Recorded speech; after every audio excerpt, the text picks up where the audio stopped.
The role of gender in the space race. The space race was a pivotal event in US history with so many technological advancements made and so many people working together to reach one goal. The National Aeronautics and Space Administration, NASA, had so many people working for them to make sure every detail of the spacecrafts and launches were perfect. This was at a time when women weren't thought to be a good enough fit in the workforce, but NASA had lots of women working for them, even though not many of their names are known. In one photo from the Apollo 11 mission, there's photographed the firing room, and in it is only one woman. After further research, this woman is Joanne Morgan, who was an engineer that helped with the Apollo 11 mission. So who exactly was she, and what was her experience working for NASA at a time when there was gender discrimination going on? Joanne Morgan can be considered a hidden figure from the space race. Not much was known about who she was or what she did, but more research has been done about women in the space race. David Camp, a journalist, did a phone interview with Morgan and asked her about what her experience was like working for NASA. Camp asks her what it was like to find out she was going to be in the controller room for Apollo 11. Then, when asked if there was any resistance to that decision being made, Morgan responded with, I got obscene phone calls on my console a couple of times, and I would just report those to the communications people.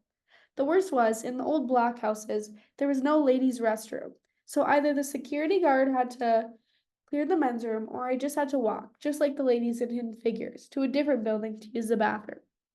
The backlash that Morgan got from this just shows a small scale of the attitude some had towards women working at NASA at the time.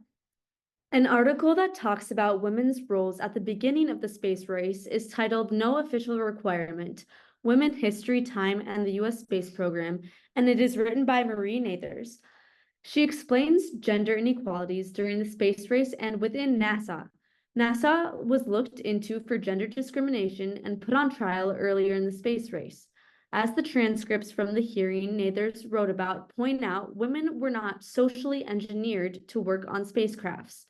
Joanne Morgan perfectly proves the point that Nathers makes about women having to be pulled out and written into history. Not many people could tell you about who Joanne Morgan was because it is not included in many documents or other writings besides some done more recently. Women for such a long time were put in the background and given titles that were subtle forms of discrimination, like calling some of them computers instead of engineers because they didn't think they were fit to be engineers. Joanne Morgan was not alone in her experience at NASA. So many other women before her went through similar things.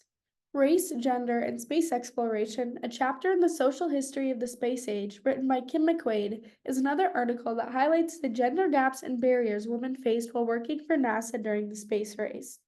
Even with significant progress during the civil rights movement, NASA existed in a sector of the economy that was almost entirely made up of white males. Due to this, there was no systematic program in place for civil rights and employment, and jobs at NASA for women did not exist outside of being clerks or typists. They faced many educational barriers, rarely being accepted into technical schools or training for engineering until the late 1960s. Aerospace companies argued that direct experience in the aerospace industry was necessary for advancements. But since the training pool of such technically experienced and qualified minorities was very small, progress stayed minimal. Even 20 years after the launch of Sputnik in 1957, female engineering PhDs were under 4% of the total. In 1973, Ruth Bates Harris, who was the highest ranking woman at NASA at the time, blew the whistle on their discriminatory hiring practices. She released a report calling NASA's minority hiring program a near total failure and noted how the representation of minorities in NASA is the lowest of all agencies in the federal government. The report also included groundbreaking statistics, showing that only 5.19% of NASA employees at the time were minorities, with most being restricted to low-level clerical jobs.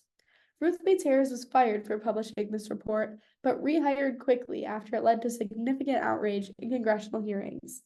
This then led to NASA's process of hiring, firing, and forced rehiring, which is truly how the administration became as diverse as it is today. The 1960s was a time in United States history that was filled with progression in so many different ways. The space race helped us advance and learn, and it was viewed as a huge win for the United States. However, the lack of representation and recognition that women faced while working for NASA during this time was a huge setback. It's important that we look at hidden figures from the space race and listen to their experiences with overcoming significant gender gaps and educational barriers. According to a report published by NASA's Office of Inspector General in 2021, there were about 35% women working at NASA, and about 30% of workers were African American, Asian American, Hispanic, or multi-ethnic. These numbers are much different from what they were at the beginning of NASA, and they continue to grow. The resilience and determination of hidden figures like Joanne Morgan and Ruth Bates Harris led to progress and helped pave a future for women and minorities at NASA today.